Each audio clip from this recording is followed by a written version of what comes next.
Hello everyone, I'm Lindsay from Happy Hour Stitches, and I was just getting ready. I'm in my sewing room right now, and I was getting ready to do some basting of this quilt, start finishing this quilt, and I thought it'd be kind of fun to bring you on this journey with me and do some video kind of vlogging along the way. So I'm actually doing this quilt for the Happy Hour Stitches Summer of Finishes challenge that I'm hosting this summer.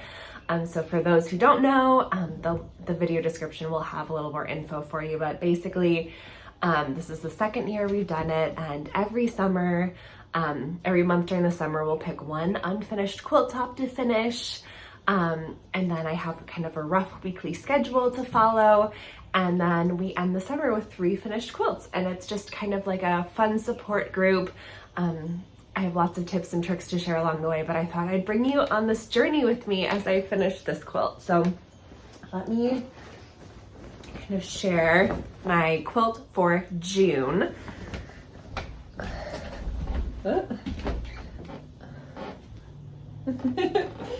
So this is, the pattern is called Out of the Box. This is actually one of my own patterns. And I finished this quilt top back in March. And so it's just been patiently waiting for me to have time to work on it. So this is the project I'm going to be tackling this month. It's a smaller throw size quilt, so I'm hoping it's not like the hardest start to my summer here. So today is Sunday of the first week. So in the first week, we prep our backing for our quilt top and we baste all the layers together. So that's what I'm doing today. So I'm on the last day we can do this. I'm running a little behind, but because I did spend all week sewing this, which is a pattern that's coming out this month in like a week and a half. So it'll probably be out by the time I release this video. But just a cute little summer wall hanging. I need to add some embroidery to it. So I have been busy on this and writing the pattern. So I'm gonna catch up today on this, but since I had this also ready to go and I'm basting, I'm gonna do this quilt at the same time. Kind of kill 2 birds with 1 stone right there. So I'm being a little lazy today. As you can see, I'm in my comfy clothes today, no makeup. I just got done with a lot of yard work this morning.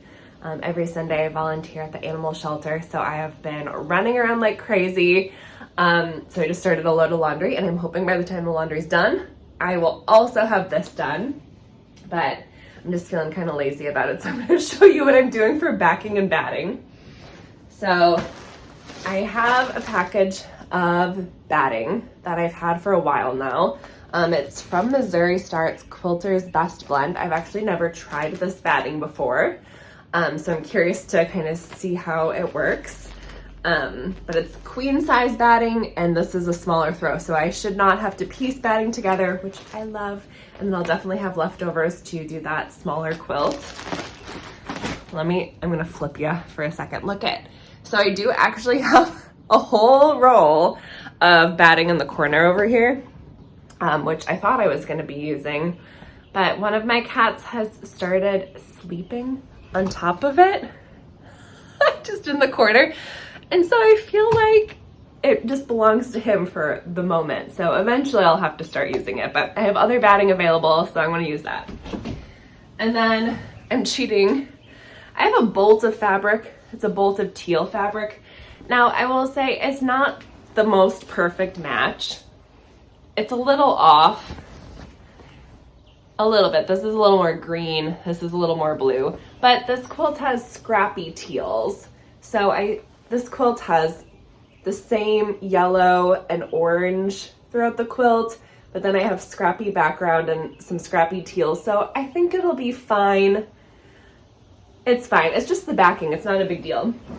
I'm really trying to avoid buying lots of fabric this year because I have an insane amount of fabric.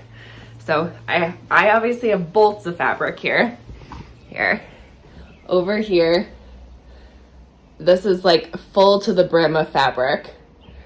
And then I have a closet in my sewing room that has a lot of fabric in it, and I have a bin under my sewing table that's full of fabric. So I'm trying to like pare down. So I didn't want to buy a backing fabric, and I didn't want to spend a lot of time piecing a backing. So I have a bolt. So we're gonna cut from here, and I'll probably only have to sew one seam, which will be amazing.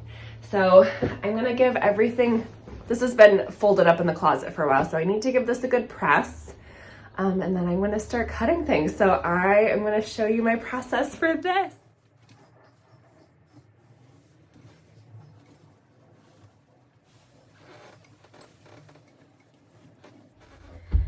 Okay, I figured it out. I have to cut 2 lengths of backing this width. And then I just have to do 1 seam, which is fine. I have my sewing machine set up all ready to go, so no big deal.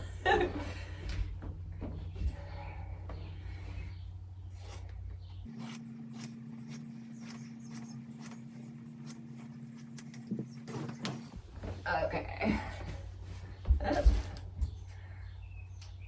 Then I'll just use this piece as a guide to cut my second piece. I'm not gonna be super exact with it.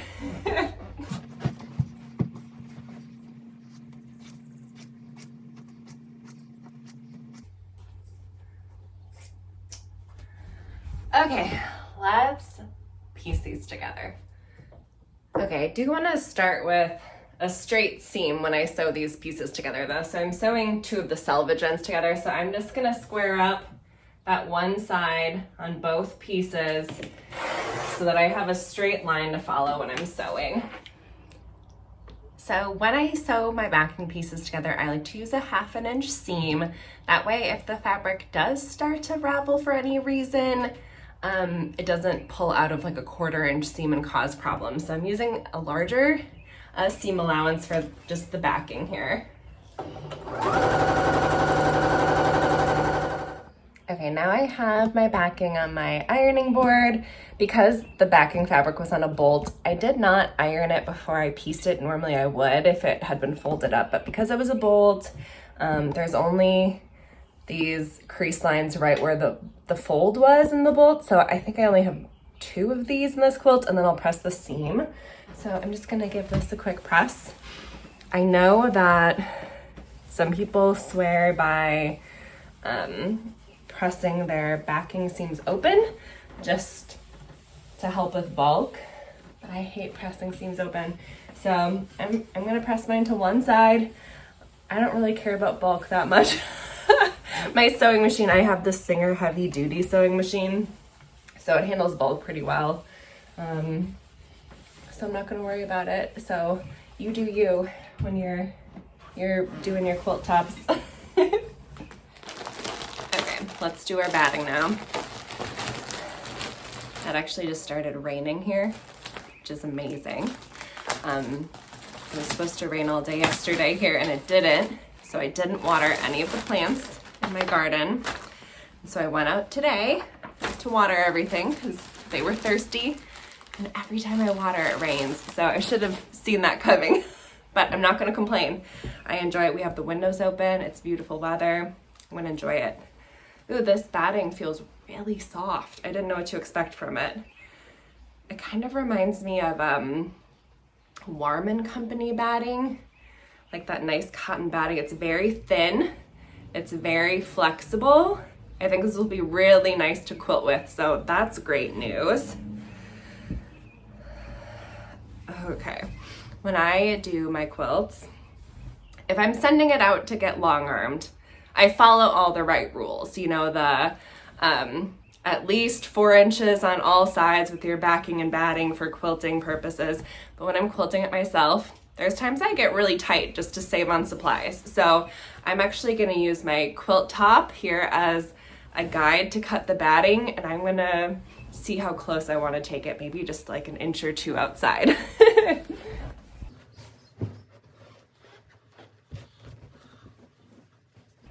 Now I will say one purchase I do want to make this year is a pair of batting scissors, because I just use my normal sewing scissors. It doesn't cut batting right. It kind of rips it weird or pulls it. So I need to invest in a pair of those. So maybe that'll be the money I saved on backing fabric for this quilt. Maybe it should go towards batting scissors.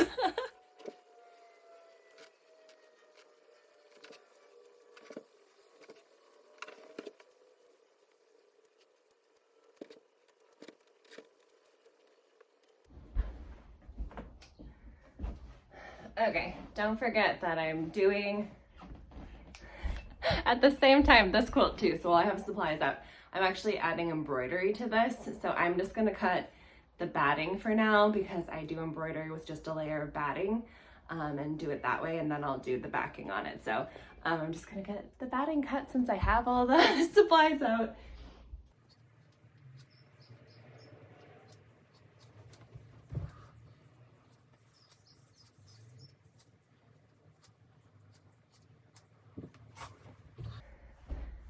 Do you see how choppy these cuts are? This is why I need a batting scissors. If you have one you love, let me know. I would love suggestions. Okay, I have my layers laid out, and I'm gonna show you my best trick for smoothing everything out. Take your biggest, your longest acrylic ruler you have, mine's a 6 by 24 inch, and you use this to just smooth it all out. And it makes it so easy to get to parts of the quilt you can't reach. So you just slide it.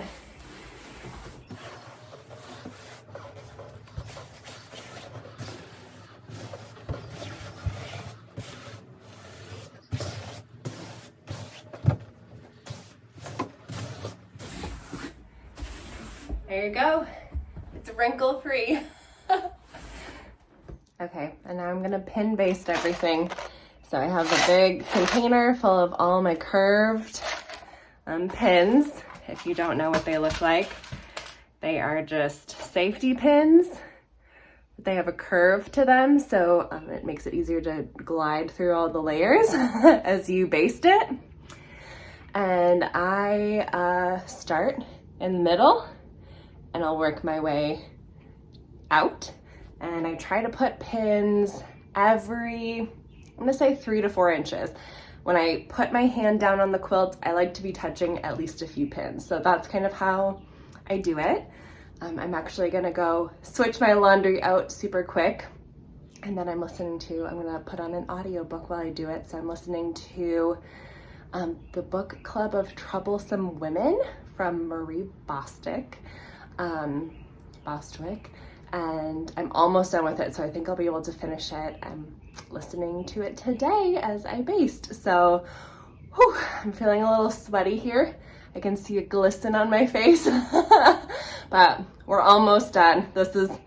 I will say this part is a boring part, but I just like cutting the backing and batting more. So I can spend about 20 minutes basting this quilt, no problem.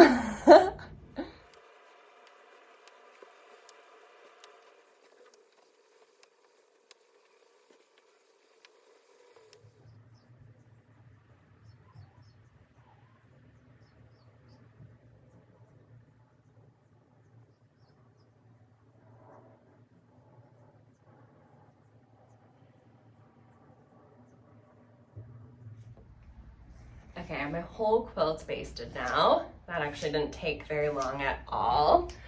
And I don't always do this, but because I had so much excess batting on one end of my quilt, I'm trimming it off so I don't have to worry about that bulk while I'm quilting it.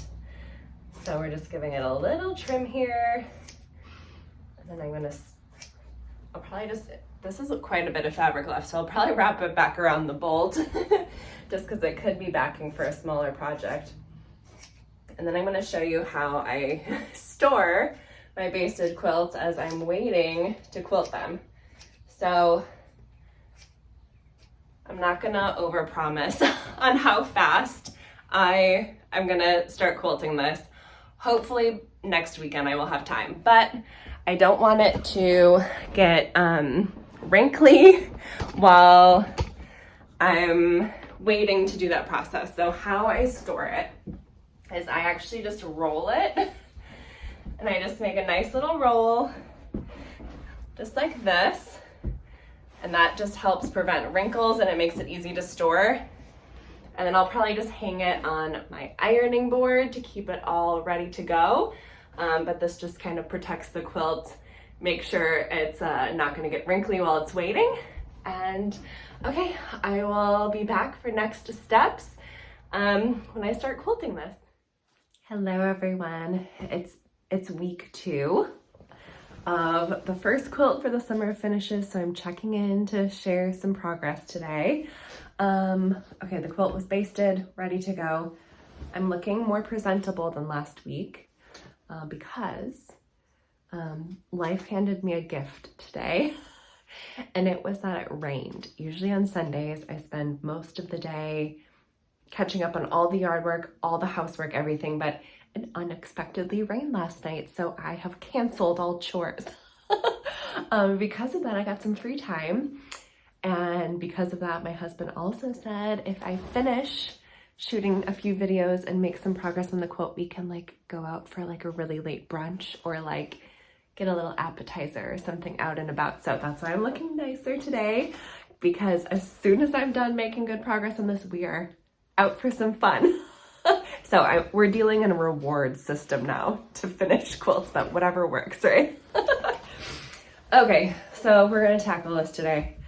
Let me talk you through a little bit of the process I'm thinking about with this. Let me show off more of the quilt. I'm gonna get a different camera angle. We can look down and I can show you the thread color and everything that I've picked out.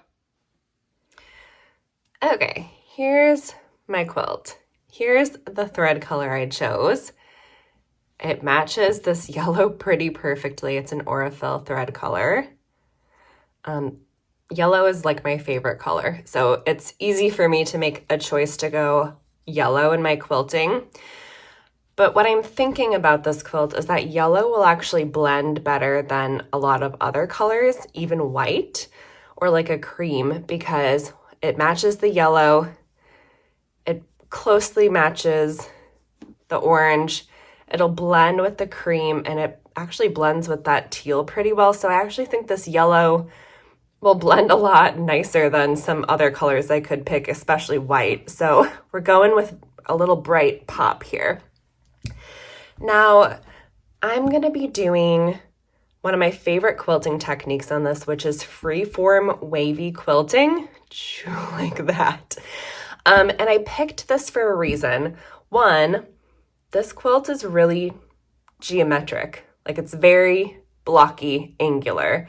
And so if I do straight lines or any sort of grid, it'll be really obvious, for example, where my points don't line up. And it will be obvious where my quilting gets a little messed up. I quilt all my quilts myself. I'm not a pro, so I have to choose designs that will hide any mistakes I have. So I'm going with this freeform wavy line because then it doesn't necessarily need to like line up or match with any points on my quilt.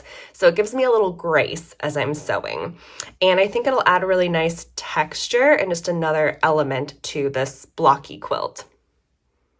Okay, I'm gonna have a little bit of coffee and prep myself for this, but I'm actually gonna shoot a longer video tutorial on how to do this like wavy free form quilting, because it took me a few tries to get it correct of how I like to do it, and now it is one of my absolute favorite ways to quilt a quilt. It's so forgiving, it looks so professional, and it's actually really, really easy. It's so easy. So if you quilt on your own and you're looking for a new design to try, or you're nervous to start quilting your own quilt and you want to try something fun, I promise this is like the easiest design you could choose. So I'll be posting a whole step-by-step tutorial soon, but I'll show you a little bit of the process here, and yeah, it's gonna be fun, and it's fast. This type of quilting is so fast, so I'm hoping I can get like half the quilt quilted today. I think I can. Okay, the first thing I do when I'm quilting freeform wavy lines is to use a hair marker to mark straight lines across my quilt top as a guide. And I know it seems counterintuitive that I'm doing freeform? Can't I just do it without lines? Why would I be marking straight lines across my quilt when I'm doing wavy? But I kind of need like points to guide myself across the quilt top so I know I'm staying relatively straight as I'm going. So I kind of can get into a flow with my quilting without getting really off track. The hair marker is one of my most used tools in my sewing room. It's just a little plastic tool from Clover. It has like a creasing edge here, so that when you guide it along your fabric, it leaves a little crease mark, which is just great. So I'm using a ruler here. Okay, if you've never used a hair marker before, you use it just like you would a rotary cutter, but it doesn't cut your quilt top. So you do have to use it on top of a hard surface, preferably your cutting mat if you can, because it'll give it a little leeway to sink into your fabric, so you get nice creases. So I have this on my sewing table right now with my mat under it. My mat's not that huge, so I will have to move it as I go along the quilt, which is a little annoying, but it is what it is. So I have the longest ruler I own ready to go. And like I said, I'm gonna mark every 3 inches here. So I will just pick a starting point. I don't want my quilting too close to the edge of my quilt, so I'm just gonna make sure I get a straight line to go first. And then, like I said, you just use it just like a rotary cutter. You mark it along your quilt top just a few tries, and I'll show you the crease line it makes right here. Okay, here's the crease line. You can see right here. So I've just done that all the way across the quilt. And now I'm gonna measure 3 inches over here, and I'm just gonna keep marking lines across as I go. Okay, I got my yellow thread set. I've pulled my sewing table out from the wall a little bit so that my quilt top can fit. And we're just gonna start quilting.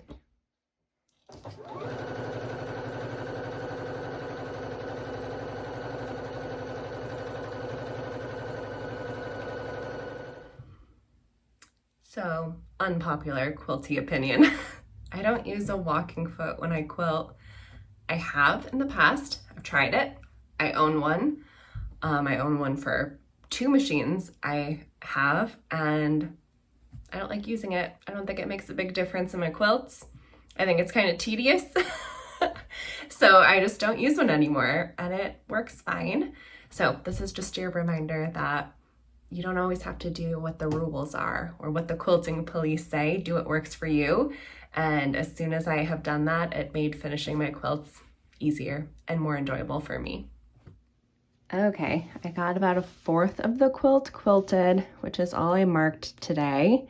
It went really fast, so I'm feeling really confident that I can get this whole quilt done in the next few days, I think, just with setting aside, I don't know, 20 minutes at a time to get through this. So I'm loving it. I might go in and add some extra stitching in between. I'm gonna see what it looks like at the end, but that was a good Sunday's work.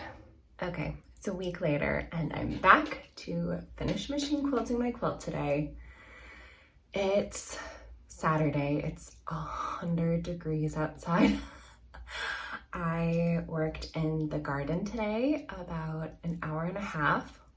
Oh my goodness, I'm so sweaty. I just got out of the shower. I took the coldest shower to try to cool off. So I'm done being outside for the day. It's way too hot. So I thought today was the perfect day to keep sewing inside with the air conditioning on. And I really want to get the quilt finished today for a few different reasons. But like the main one being, I'm quilting with yellow thread right now. And I have to film some videos tomorrow for the block of the month I'm running. And I'm using white thread in that quilt. And it just seems like such a pain to have to switch from yellow to white and back to yellow again to finish the quilt. So that's like my main motivation, is I don't want to wind another bobbin and switch the thread. So we're gonna do this. But I was kind of curious I kind of asked this question in an email I sent out recently, or not a question, just I posed this as like kind of like a tip for when you're conquering hard things, like things you don't want to do, like machine quilting.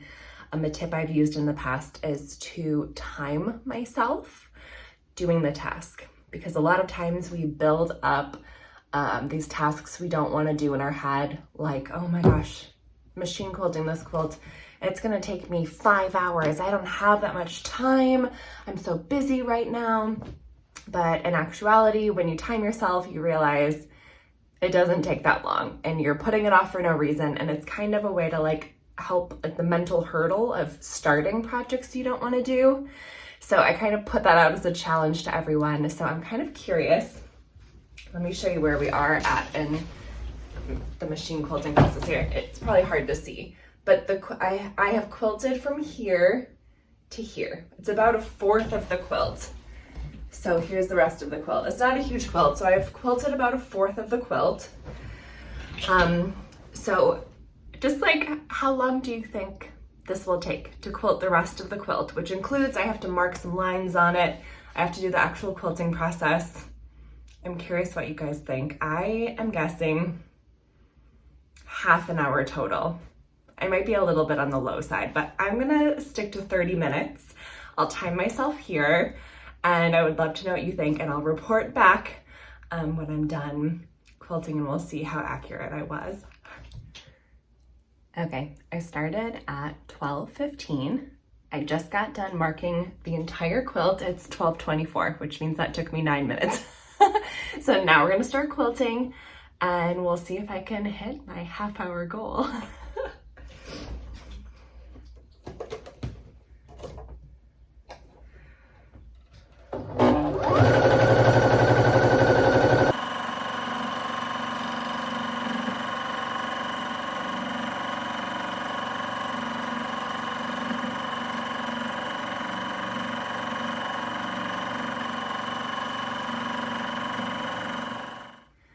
Okay, I'm done.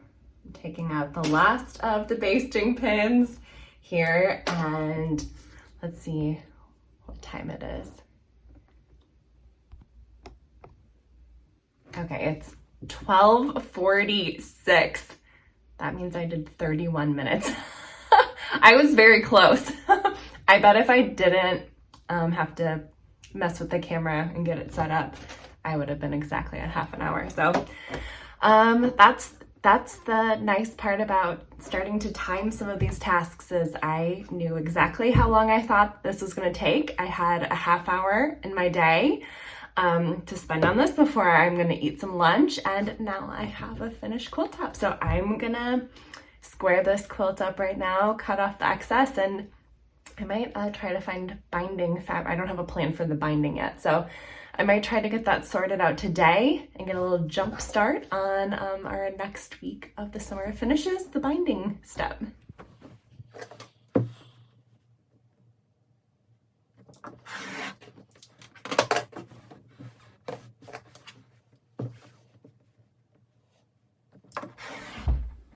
Okay, so I'm choosing binding, and I really did want an orange binding. I thought it would mirror that inner border. It would be like a nice pop of color. So I was looking through my orange bin of fabric, but I either didn't have enough yardage of ones that matched well, and I just don't want to go shopping. I have enough fabric.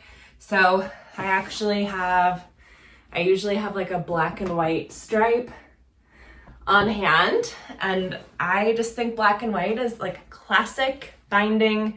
I think it looks good with most colors. So because I have this and we just want to get this quilt finished, I'm gonna go with black and white. So I'm gonna cut that binding now.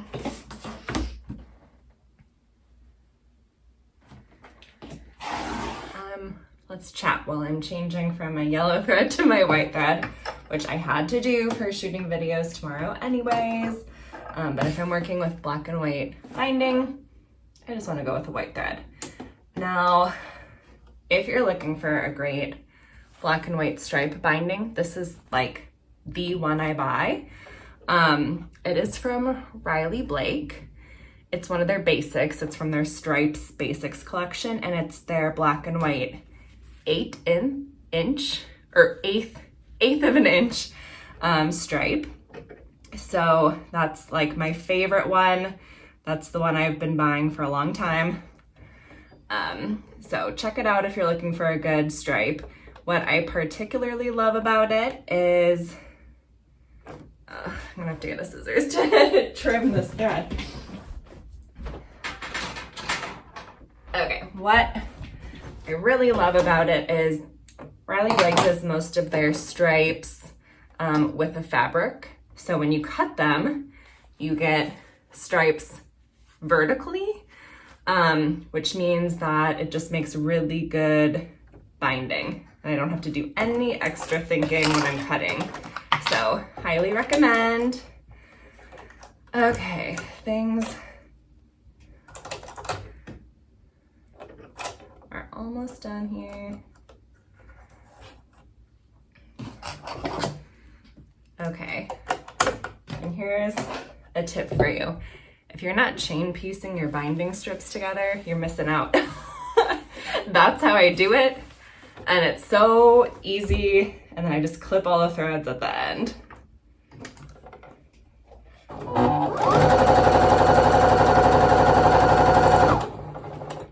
So to do it, you see I just sewed 2 strips together. I'm taking my one strip and I'm putting the end I haven't sewed yet right side up.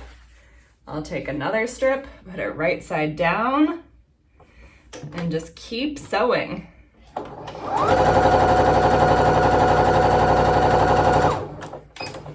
Okay, that same strip that's under my machine, face up. I've been doing this a long time. I've never seen anyone else make binding like this, but maybe it's more common than I think.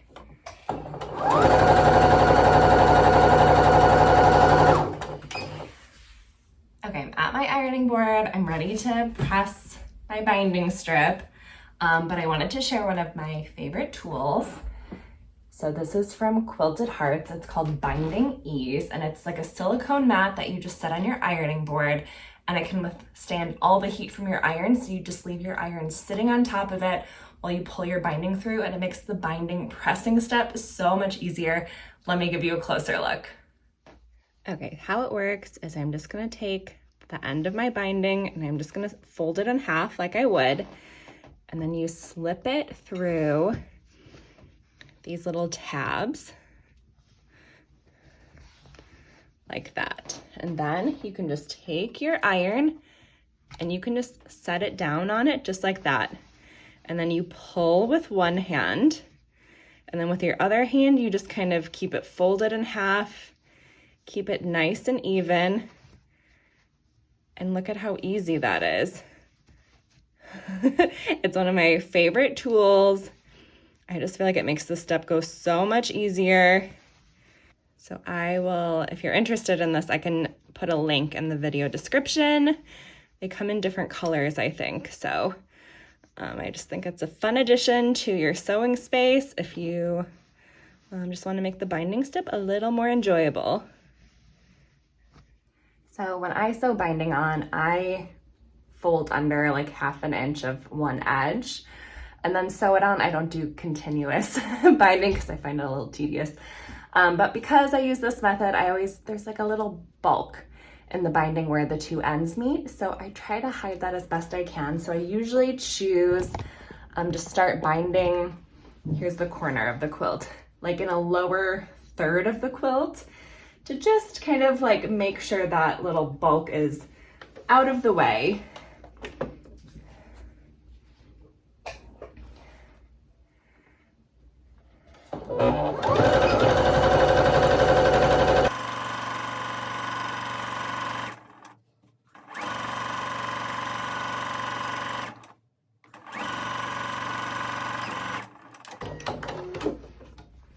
And the nice part about using this binding that has like 1/8 inch stripes is I know how to stop 1/4 inch away from the edge, because usually it's 2 stripes length. So I can kind of cheat there. I don't have to mark any marks or anything. Okay, so I actually had quite a bit of binding left, almost like a whole extra strip. But the bonus of using black and white binding for many of my quilts is that I can just stick this with that black and white fabric, and I already have binding started for my next project. So the last thing I'll do before I hand bind this to the back of my quilt is I give it a press from the front of the quilt, and that serves a few purposes. One, it just gives a nice crisp front to my quilt. And two, because I'm pressing from the front, if for any reason I didn't catch the front of the quilt in my binding seam and I had like a hole, I would see it in this step. So I could go back and sew it before I get too far into the hand binding process. Okay, I'm getting cozy in bed right now. I'm gonna watch like a movie or a TV show, and I'm gonna bind this quilt while I'm doing it. We're so close, I'm almost done. I have 2 sides left to bind. You can see I've already bound about half of it last night, so just half to go, so I think it'll be quick. But I wanted to pop on and share some of my favorite binding tools. Of course, we have our normal ones, just a small pair of snips I have, I have like an assortment pack of needles, so I just use whatever one that I pull out of here. I have my Wonder Clips, which I love. If you don't know what these are, they're just little clips, and you use it to hold the binding folded over the edge of your quilt so that you don't have to hold it with your fingers while you're sewing. So I will just do big sections of this at a time. And then my secret binding weapon. Okay, this is hand quilting thread. It's a little hard to see. You can tell how old this is, this just from the branding if you're a Coats and Clark thread user. And I just got this, somebody was getting rid of their old thread stash, and I was like, oh my gosh, there's hand quilting thread in there. This is what I use to bind all my quilts, and for a few different reasons. Hand quilting thread is meant to be strong. It's meant to be able, to be pulled through layers and layers of a quilt. It's usually coated with something that helps it glide through the fabric, which means that it doesn't tangle. So when I'm binding, I will pull like 3 feet length of this, and it doesn't tangle, it doesn't knot. It goes through the fabric so easily. So I have to cut less thread, tie less knots, which is fantastic. And it's just very strong, it's easy to work with, and it holds the binding really well. So it comes in a variety of colors too for quilting. So I usually do white, and you might see some of it on stitches, but sometimes I have some colors that match the backing, and I'll use that instead, especially if I'm using like a black backing or a darker backing. And so it just makes the binding process so much faster. So I'm gonna turn on the show, I'm gonna dive into this, and then I will be so happy to have this quilt done, yay!